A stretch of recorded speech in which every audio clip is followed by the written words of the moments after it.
अच्छा जी, so in this video we are going to be looking at one topic which is about counting specific elements in an array कि एक array में specific elements कैसे हम ढूंढ सकते हैं. specific elements में आपके पास जैसे कि सपोज़ एक array है एंड इंटीजर array बनाता हूँ array के नेम से. It will have four numbers हैं 1, 5, 4, 3 and 4 अगेन. ठीक है, चलें इसको 8 कर देते हैं सपोज़. अब इस एरे में मुझे स्पेसिफिक एलिमेंट्स ढूंढने हैं. मुझे ढूंढना है कि 5 कहाँ कहाँ आता है या 5 कितनी बार आता है. ठीक है, तो इसमें हमें ये फॉलो करना पड़ेगा कि how do we move in an array, और हम कैसे एक एक को चेक करके बताते हैं कि लाइक आपको कौन सी चीज़ चाहिए. अब सपोज़ इस एरे में से मैं इसको वापस 4 इसलिए करता हूँ, मैं आपसे बोलता हूँ कि 4 कितनी दफ़ा आया है. ठीक है, 4 कितनी दफ़ा आया है. तो सबसे पहले इसकी बिहाइंड लॉजिक क्या होने वाली है, पहले थोड़ा इसके बारे में सोचते हैं कि हमें how are we going to go through this, हम इसको करेंगे कैसे. So let me open a paint file. इसमें अगर आप देखें ये हमारा एरे है ऑफ 4 टर्म्स 1 2 3 4. सही है, let's just take some values 1 3 4 2. ये मैंने फॉर एग्जांपल ये एक एरे लिया है राइट. इसमें चलें एक और डाल देते हैं, देयर इज़ अनदर 4. अब इस एरे में हम क्या करेंगे, हम पहले सबसे पहले वाले को जाएंगे, इसको हम चेक करेंगे जो भी हमारे पास वैल्यू है क्या ये मैच हो रही है या नहीं. इज़ दिस मैचिंग और is this not matching. Suppose हमारे पास वैल्यू है 4 कि अगर 4 आए, आपने काउंट करना है 4 कितनी दफ़ा एरे में आ रहा है.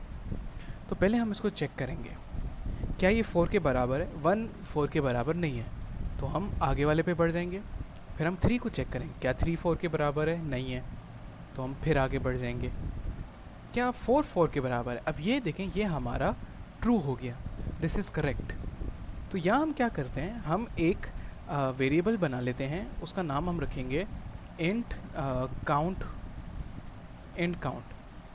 उसको हम इनिशियलाइज 0 से करेंगे. अगर आप इनिशियलाइज 0 ना करें ना तो होगा क्या, अब इसमें गार्बेज वैल्यूज़ आ जाएंगी कि द कोड खुद ब खुद उसमें कोई बेकार वैल्यू डाल देता है, उसको खाली नहीं रखता. सो आपको हर वेरिएबल को खुद खाली करना होता है जिसको आप चाहते हो कि वो 0 से स्टार्ट हो. सो जब भी उसको 4 मिलेगा हम क्या करेंगे, हम काउंट को प्लस कर देंगे या काउंट +1 कर देंगे. हम काउंट को एक इंक्रीमेंट कर देंगे, बढ़ा देंगे. इसी तरह हम 2 को चेक करेंगे फिर, और 2 नहीं है 4 के बराबर, फिर हम आगे बढ़ जाएंगे और हम आखिरी वाले 4 को चेक करेंगे जो कि फिर 4 के बराबर है, और हम लोग काउंट को फिर प्लस कर देंगे. इसका कॉन्सेप्ट फेयरली बहुत सिंपल है. क्यों, हर एरे की पोजीशन पे जाने के लिए हम फॉर लूप का यूज़ करेंगे राइट. हमने पढ़ा है फॉर लूप से आप एरे की हर पोजीशन पर जा सकते हैं, तो हम हर पोजीशन पर जाते जाएंगे. फिर हम क्या करेंगे, ये जो हम चेक करेंगे, चेक हम लोग इफ़ स्टेटमेंट से करेंगे कि क्या if this is equal to जो वैल्यू हमें चाहिए, और सिंपली हम उसको अगर ट्रू होगा तो हम उसको प्लस कर देंगे अपने अकाउंट को, और अगर ट्रू नहीं होगा तो हम क्या कर देंगे, हम उसको बस छोड़ देंगे, हम नेक्स्ट लूप पर चले जाएंगे राइट. सो इसका पहले एक फ्लो चार्ट देखते हैं जिसका मुझे एक ट्राई रन टेबल चाहिए. सही है, सो let me show you the flow chart. Okay, so if you see, this is the flowchart for this query. Start, first of all you start, this is the initialization stage, this is your if statement in the diamond. If it is yes, it goes to count +1. If it is no, it directly moves forward. Here is our loop, और at the end आप देखें तो ये output हो रहा है. Now the thing is, for this question I would like you to make the dry table. The dry run table.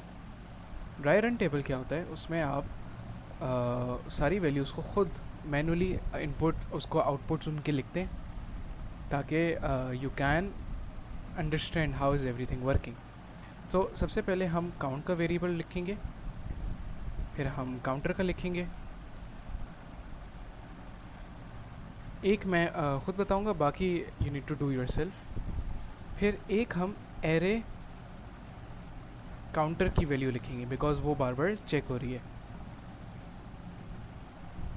And since हमारे पास सिर्फ 3 ही मेन चीज़ें चेंज हो रही हैं, so we are going to work with this. If you see in the first initialization stage, count को 0 रखा गया, counter को भी 0 रखा गया, एंड एरे काउंटर की वैल्यू क्या होगी, meaning array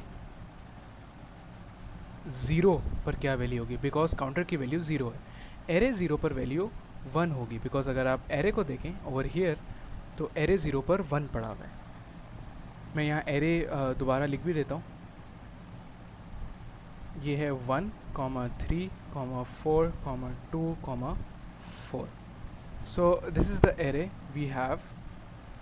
Let me just erase this dry run. ये हमारे पास array है।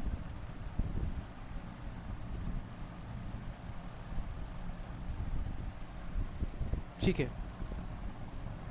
अब when we first move this, is array counter equals to 4? हम 4 को ढूंढने, तो मैंने डायरेक्टली उसमें 4 लिख दिया है फ्लो चार्ट में। सो एरे काउंटर 1 है। Is it equal to 4? No. तो हम नो वाली साइड पे चले जाएंगे। इसने क्या किया, काउंटर को प्लस प्लस, यानी कि काउंटर को इसने अब 1 कर दिया है। सही है। और काउंट रिमेन्स 0। काउंट अभी भी 0 ही रहा, क्योंकि काउंट को तो कुछ किया ही नहीं हमने। If you move forward, is counter less than 4? Yes, counter अभी भी 4 से बड़ा है। सो ये लूप हुआ, ये लूप होकर वापस ऊपर चला गया, और फिर हम वापस ऊपर आ गए।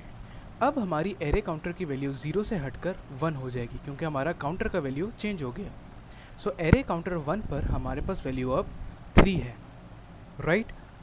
सो अब 3 पर क्या होगा, is array counter equals to 4? नहीं, it is 3। So again we will go to no, counter को 1 कर दिया जाएगा, काउंट अभी भी 0 रहा। इस काउंटर लेस देन 4, अब हमने फिर लूप कर लिया। सॉरी, दिस विल बिकम 2, ये +1 हुआ है। नाउ एरे काउंटर की वैल्यू अब 2 पर हमें चाहिए। 2 पे we have 4। Is array counter equal to 4? Yes, क्योंकि अब ये 4 के बराबर है एरे काउंटर, राइट।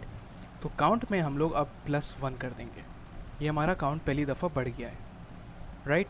फिर काउंटर, अच्छा यहाँ से भी अगर आप देखें, ये लाइन वापस जुड़ रही है इसी फ्लो चार्ट में, यानी हमें काउंटर प्लस प्लस फिर भी करना है। अब काउंटर 3 पर आ जाएगा। इस काउंटर लेस देन 4? यस, अभी भी लेस देन 4 है। अब हम एरे 3 की वैल्यू डालेंगे, जो कि है 2। इस तरह आपका ड्राई रन टेबल बनता है। इसको कहते हैं ड्राई रन टेबल। इससे वेरिएबल की वर्किंग समझ आती है, पूरे कोड की वर्किंग समझ आती है। मुझे आई वांट कि आप ये ड्राई रन टेबल मुझे करके भेजेंगे, ठीक है। ड्राई रन टेबल कंप्लीट करके आप सेंड कर दें तो मैं चेक कर लूँगा। So this was the flow chart for this question. अब आते हैं इसके कोड पर। फॉर द कोड, इसमें सबसे पहले तो obviously we need to loop through the array. थोड़े से हम स्टेप्स लिखते हैं। Our first step is to go to each array number, right. हम ईच एरे नंबर पर जाएंगे। देन हम क्या करेंगे, check if it is the required value. फिर आप चेक करेंगे क्या ये रिक्वायर्ड वैल्यू है, क्या इज़ दिस द वैल्यू जो हमें चाहिए। Increment our counter if needed. अगर वो वैल्यू है तो हम काउंटर को इंक्रीमेंट कर देंगे, राइट। और नंबर 4 जो होगा सिंपली एंड में है output result, that's it. So these are the simple steps which we need to follow. हम इसको इसी में करते हैं, right. We are going to do it now, right in front of you. First we need to go to each array number, हमें each array number पे जाना है। याद रखें जब भी हमें ईच एरे की बात आती है हम उसके लिए लूप लगाते हैं। So for int count equals to 0, count is less than 4 क्योंकि हमारी एरे की लेंथ 4 है, and count plus plus, right.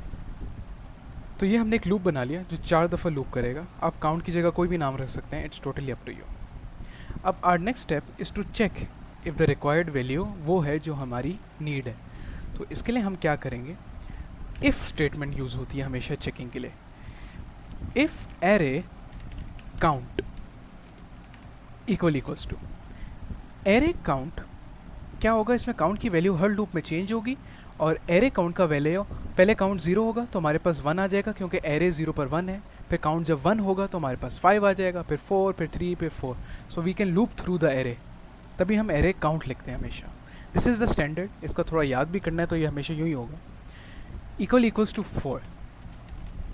अच्छा जी, इक्वल्स टू होता है कंपेयरिंग ऑपरेटर, इसको कहते हैं comparing.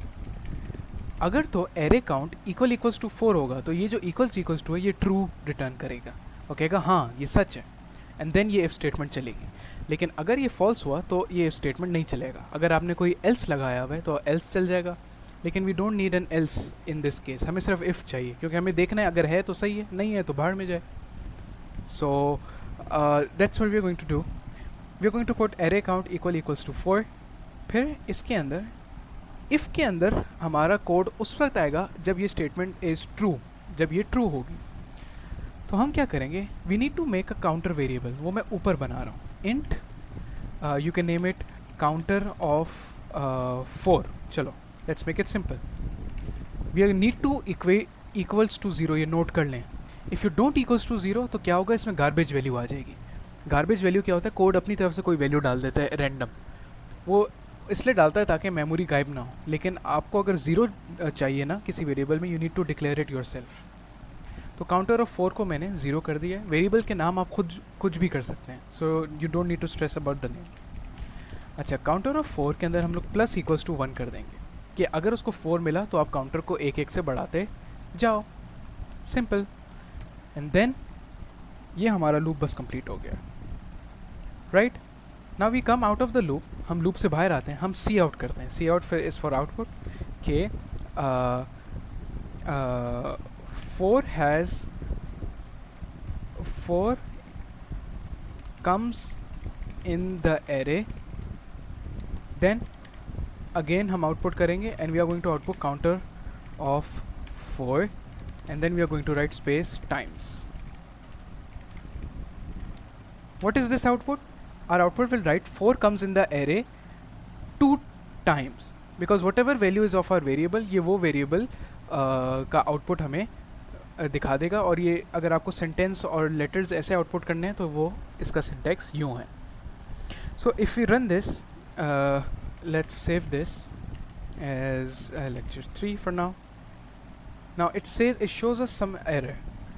If you can see, हमने array 4 का डिक्लेयर किया but I accidentally put 5 values 1 2 3 4 5, so we get an error. So let's just remove the 3 for now. Okay, let's have 4 values and now let's run this code and it tells you 4 comes in the array 2 times. ठीक है, ऐसा करते हैं, हम सबको 4 कर देते हैं। Let's see what happens now. If I run this now, 4 comes in the array 4 times, right? So this is how you loop through an array and you look for specified numbers or specific elements of your choice. इसमें आप user से input भी ले सकते हैं और practice questions में मैं इनपुट यूज़र से इनपुट लेकर वो आपसे check करवाऊँगा। Similarly, let's move one step forward and now let's change the question. I have comment of this whole area. अब हम अगले पार्ट पर इसके आ रहे हैं। Let's make another array, same name, of 5 elements, 1, 3, 4, 4 and 2, right? This time we are gonna count for even and odd numbers. हमें even और odd numbers चाहिए इस दफ़ा, ठीक है। तो अब हम लोग ना even और odd numbers ढूंढेंगे।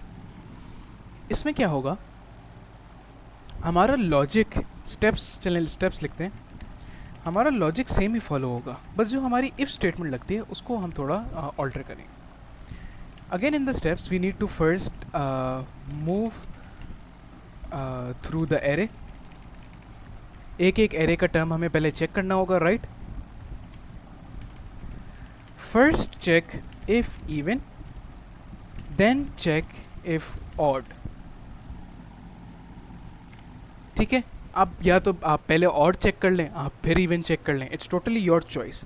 लेकिन इतना हमें पता है, अगर एक नंबर इवन हुआ तो वो ऑड नहीं हो सकता, और अगर एक नंबर इवन नहीं हुआ तो ऑब्वियसली फिर वो ऑड होगा, राइट. क्योंकि दो ही केस होता है ना, इधर इट्स इवन, इधर इट्स ऑड.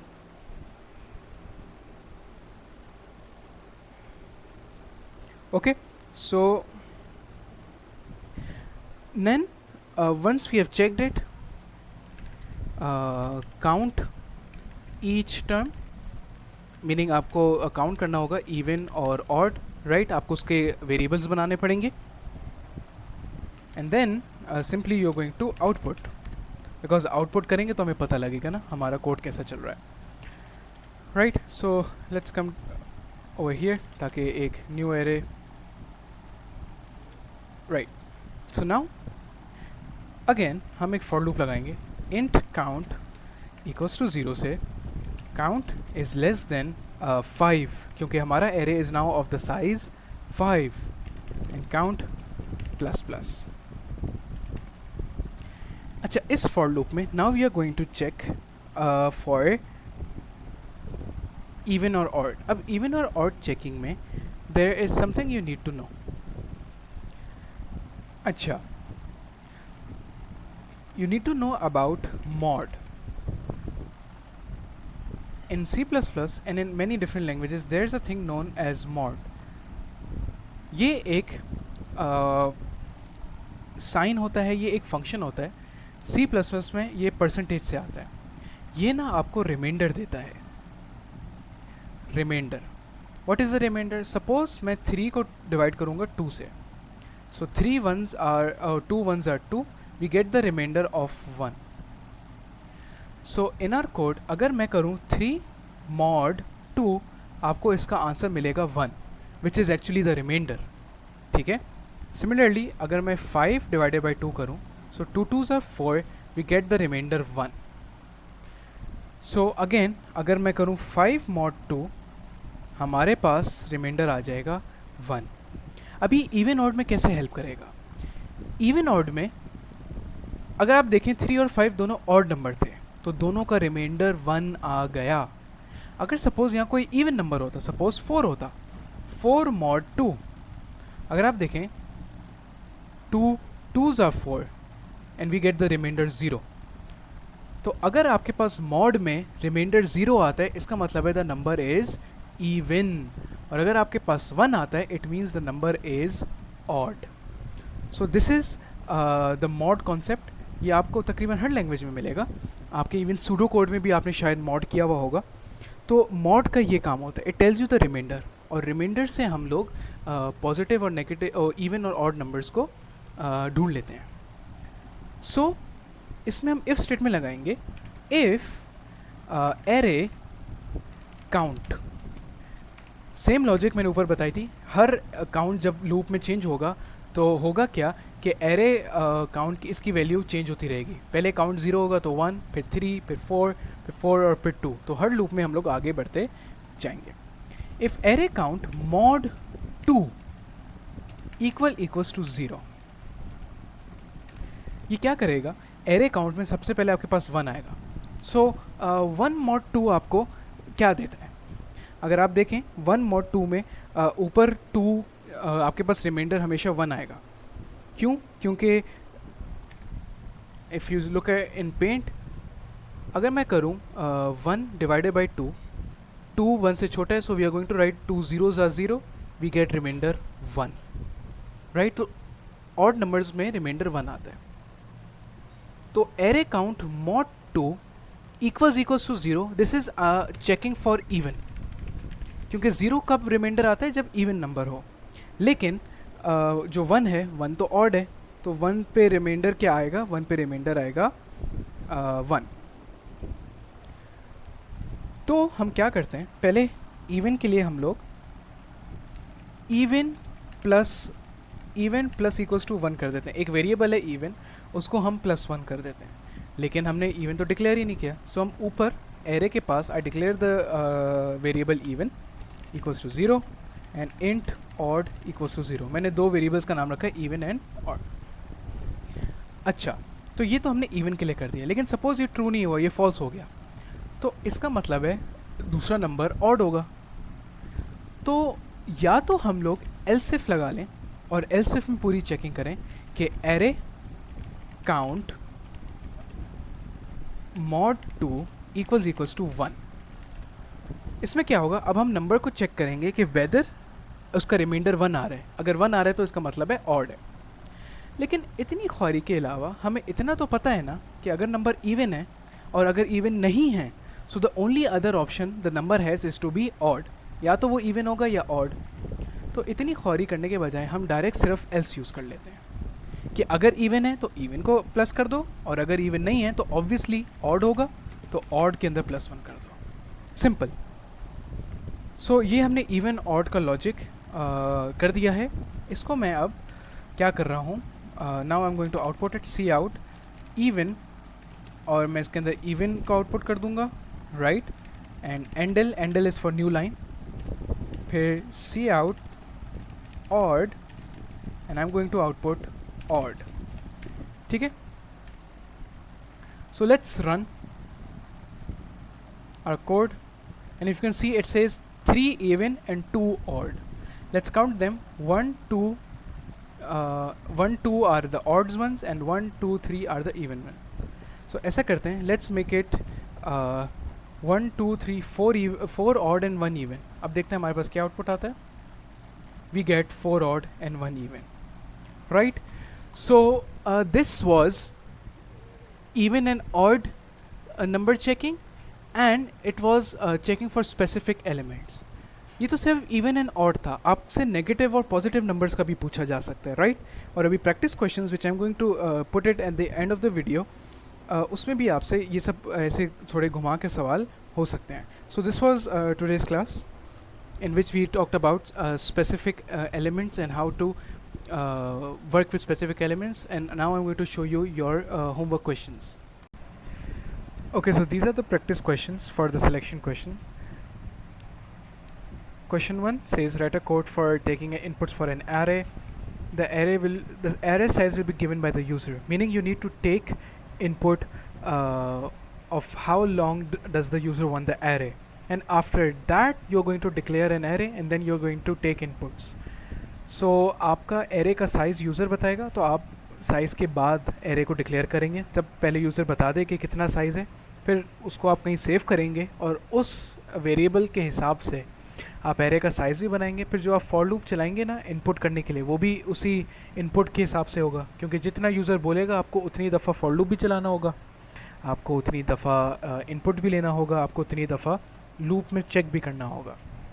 सो राइट, ये हमने पहले शायद किया हुआ है, एरे साइज़ यूज़र से इनपुट लेके एरे बनाना। इसमें आपने बताना है कि नेगेटिव कितने नंबर हैं, पॉजिटिव कितने नंबर हैं। सो वही फॉर लूप लगा के आपने इफ़ स्टेटमेंट लगा के चेकिंग करनी है। Try to output the way I have outputted, जैसे मैंने आउटपुट दिया कोशिश करें वैसे ही आउटपुट आप भी दें। So coming to question number 2, write a code for taking input for an array. मैं सिर्फ क्वेश्चन समझा रहा हूँ, आप इसको पॉज करके you can try to do your questions, okay. इसमें आपने क्या करना है, आपने इसमें सेम क्वेश्चन नंबर 1 की तरह यूज़र के हिसाब से आपने एरे का साइज़ लेना है, उसको इनपुट करवाना है। फिर आपने इसमें एक और चीज़ इनपुट लेनी है कि जो वो नंबर इनपुट लेना है जो यूज़र को अपने एरे में ढूंढना है कि कितनी दफ़ा आया। So in this case user 6 input करता है, सो वी आउटपुट की the number 6 comes 3 times. If the number is not there, you need to write that the number comes over in the array 0 times. ठीक है? So this was question number 2. Then you have question number 3. Question number 3 थोड़ा सा लंबा लग रहा होगा, but it is not that difficult. इसमें simply आपने यूज़र से सेम साइज़ लेना है, और इस दफ़ा आपने स्ट्रिंग एरे बनाना है, और आपने इसमें 4 स्ट्रिंग वैल्यूज़ डालनी है, राइट? फिर यूज़र एक नेम देगा, आपने नेम चेक करना है क्या वो नेम इस एरे में आता है या नहीं। अगर वो आता है तो आपने उसका बता देना है कि वो किस इंडेक्स पर आता है। सही है, तो अहमद जैसे देखें इंडेक्स नंबर 1 पे उसने डाला था, तो आप बस बता दें कि Ahmed is on index number 1। बस इसमें एक जो आपने काम करना है, आपने करना है यह, आपने इसका एक फंक्शन बनाना है। आपने पूरा कोड मेन में नहीं करना। You can take your inputs, आप इनपुट्स वगैरह मेन में ले सकते हैं, राइट, बट आप मेन में इनपुट्स ले लें, आप मेन में एरे बना लें चलें, लेकिन जो बंदा इनपुट करेगा ना नाम, ये आप एक वेरिएबल में सेव करेंगे, फिर उस वेरिएबल को आप भेजेंगे इस फंक्शन में। फंक्शन के अंदर आपको चेकिंग का सारी करनी होगी, आपको लूप लगा के सारी चेकिंग जो है वो आपने फंक्शन में करनी होगी, राइट। और फिर आपने फंक्शन जो है, फंक्शन इंट टाइप का है, ये एक इंडेक्स रिटर्न करेगा। इंडेक्स का मतलब है जहाँ भी उसको नाम मिल गया, जैसे अहमद मिल गया, तो वो सिंपली रिटर्न कर देगा 1, ठीक है। आप फिर मेन में इस फंक्शन को कॉल करेंगे, जो भी ये फंक्शन रिटर्न करेगा आप मेन में आउटपुट करेंगे कि अहमद या अली या जो भी यूज़र डालता है, अली इज़ और Ahmed is on index number 1। तो ये जो 1 है ना, ये आपको फंक्शन से रिटर्न, जो भी फंक्शन रिटर्न करेगा आपने वहाँ से लाकर इसको मेन में आउटपुट करना है। The function will only calculate where the name is saved and then it is going to return the index. If it does not find the name then it is going to return -1। अगर उसको नहीं मिलता कहीं भी नाम, तो वो क्या करेगा, वो -1 आउट फंक्शन रिटर्न कर देगा। सो हमने रिटर्न फंक्शंस पहले पढ़ा है, वो फुली पढ़ा है, तो ये उसका काम वहाँ होगा। फर्स्ट यस, इसमें क्वेश्चन नंबर 3 में सिर्फ फंक्शन की रिक्वायरमेंट है, बाकी 2 में नहीं है। So these are the 3 practice questions for selection in an array and yes.